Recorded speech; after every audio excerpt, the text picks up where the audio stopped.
Hey everybody, you guys remember the report of the officer shot in the arm that I brought you guys the other night?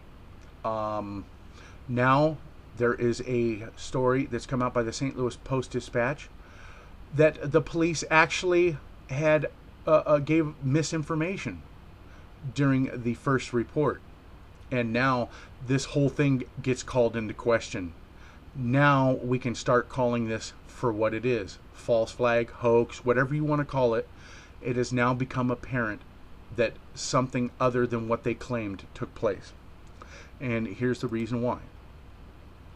The report, as I stated, is that there was a burglary call, or a foiled burglary, and that it was actually two suspects. That was the original report, and it came straight from the police department's mouth via the mainstream media. They made their appearance on the mainstream media, and it came from them directly. Now it appears that no burglary took place at all. So I ask, if the police officer was only wounded in the arm, how did the facts become so askew from the police officer who got shot to the police spokesman? Doesn't make any sense. Now they are claiming that it was only one suspect and it wasn't a burglary at all. During a business check, a police officer saw a subject in the rear of Ferguson Community Center. When he approached, the person began to run. Officer followed on foot. During the pursuit, the man spun around and fired at the officer, who was hit in the arm. And then the suspect disappeared in a wooded area.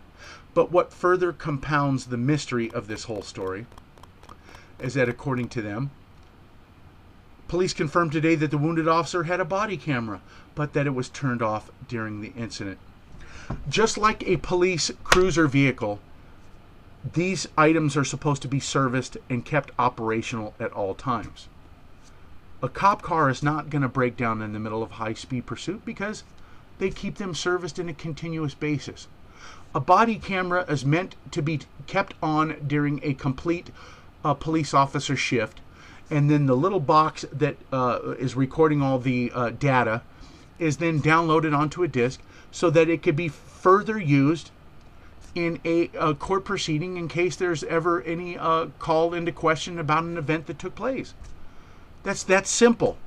And if a body camera is turned off during this incident, it calls into question everything that we're being told.